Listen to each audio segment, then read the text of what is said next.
Boom! Got that wide angle lens on today, just like unbox therapy style of angle, you know, so that I can get both the keyboard and my face, which is terribly ugly and you don't really want to see into the frame. Doesn't really matter. Let's talk about this right here. So if you know me, you know I hate wires as much as I hate my Valorant teammates. However, there is a solution. Wireless mechanical keyboards. So I use one on my desk currently. It's the Dayu EK871, which I checked out like 2 weeks ago. This is another wireless mechanical keyboard one. Now, it'll be a bit redundant if I kind of covered wireless mechanical keyboards 2 times in a single month, and they're kind of very, very similar. So this is a little bit different to that one. So that's a full-size keyboard. It's really meant for a clean stationary desktop setup. This, on the other hand, is a low-profile wireless mechanical keyboard. It is, of course, the Keychron K3. You've already seen the title of this video. You're a smart bunch of people. You're a smart audience. I know you know the Keychron K3. And if you watched any sort of tech reviewer in the last couple of months or last year or so, there are a lot of people that have been talking about this particular brand. They kind of took the whole game by storm by just having great marketing, I guess, and having great publicity. But the thing about their products is it's actually pretty interesting. So that's why I got a loan unit, got a review unit to basically check it out. I'm not sure if this is a keeper unit or it's a loan unit. If it's a keeper unit, I might consider giving it away. So make sure you subscribe, because if there's a giveaway, I will announce it. Oh, and we recently hit 5,000 subscribers. So thank you guys so much for that. But let's get into it and unbox it real quick. So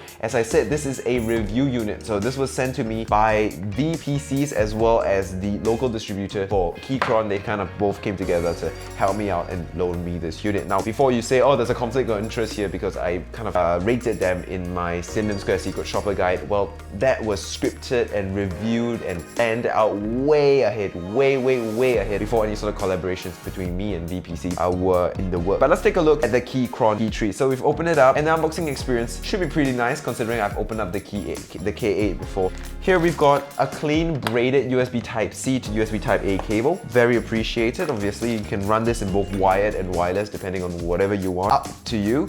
And we've got some spare keycaps so you can switch it out to different aesthetic, I think, or I think if you're switching between Mac and Windows, you can switch out the keycaps to be correct accordingly. We've got a keycap puller, lovely. And of course, we have the keyboard itself. So this is the Keychron K3. Oh, there's another manual down here that's a bit more detailed, I guess, but this one right here, the full one that looks all hipster and fancy, that's really all you need. So let's take a look at this keyboard. Okay, so let's take a look at the Keychron K3 keyboard itself. I think the main draw for a lot of people with this wireless keyboard and with Keychron keyboards in general is that it looks subtle, it looks subdued, it's a very nice clean design, and that continues here. So unfortunately, the backplate is this soft touch plastic. I would have liked it if it was metal, but whatever, it costs. Understandable. At least the top plate is metal and it's a nice solid feeling anodized metal, so that's greatly appreciated. However, on the back we do get nice rubber feet, and that is good so it doesn't slide around your table. There are adjustable kick feet so you can adjust the height of the keyboard so you know it's comfortable for you to type on, which is important for typing long essays or lectures or play scripts or video ideas, whatever it is you're writing or typing. It's nice to make it comfortable with those adjustable kick feet. On the back, we've got a USB-C port, so this can be used to charge the 1550-hour milliamp hour battery in there, which can apparently last 2 weeks if you turn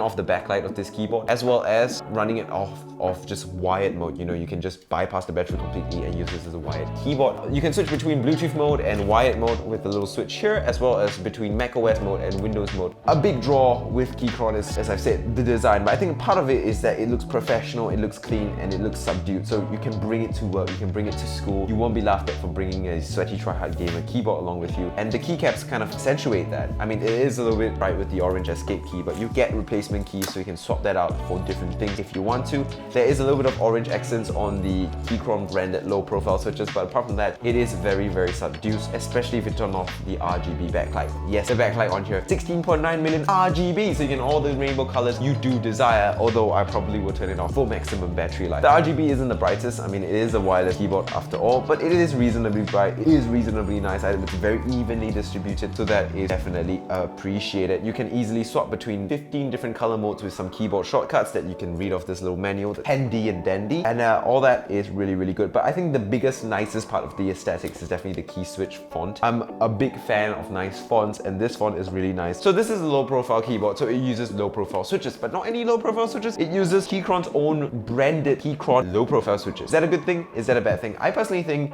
it's a good thing because these switches feel excellent. Now, what I got here are the brown switches. However, I have tried the red switches and blue switches in a showroom, in a shop before with this low profile keyboard, which is why I specifically asked for the brown switches, by the way, because, you know, I wanted to see how they felt. Now, red switches and blue switches are excellent. I really do like them, but the brown switches I would actually recommend you stay away from and you go with the red switches instead, because the brown switch idea is that you have a tactile bump with no click. So nothing really sharp, nothing really crisp. As a result, your actuation bump is kind of in a gray area. It's kind of in the middle of nowhere. You don't really have an exact idea where it is. And when the treble is so low, because obviously this is a nice thin, low profile keyboard, when there is so little treble in this switch, what ends up happening is that you always end up bottoming out. You always inevitably bottom out your key switch. For me, that's really very uncomfortable and I don't like that. So I would recommend you get the red switch instead. But if you're okay with bottoming out your key switches, if you're kind of typist who likes to bottom out every keystroke full force, that's fine.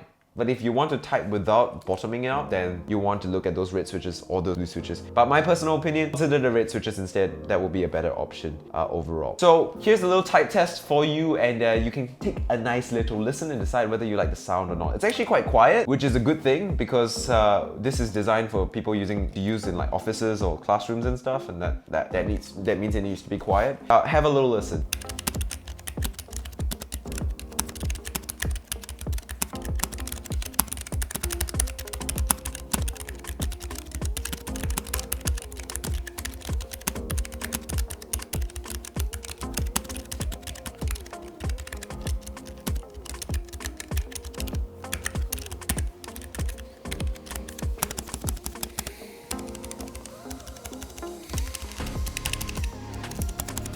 There's a spacebar.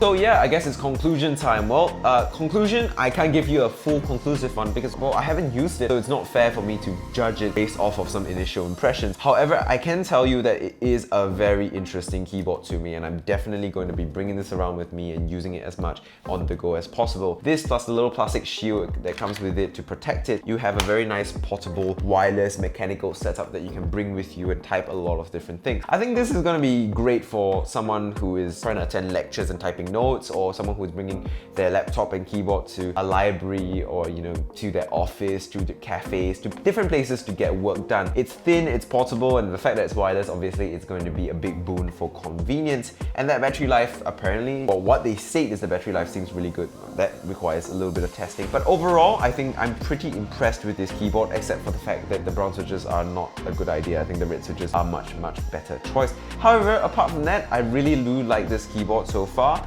Stay tuned, subscribe, make sure you subscribe for the full review. I'm not sure if I get to keep this keyboard. If I do get to keep this keyboard, I might consider giving it away, so make sure you subscribe for that and stay tuned for that. But either way, Keychron K3 unboxing and first look overview. Hope you found it helpful or enjoyable in a little way. Thank you guys so much, by the way, on that Ceylon Square secret shopper video. That stuff blew up, and that stuff is really helping my channel grow, and I really appreciate all the support that I got on that video. So thank you guys so much for watching. I'll see you guys next time, which will be like next weekend. Till then, goodbye.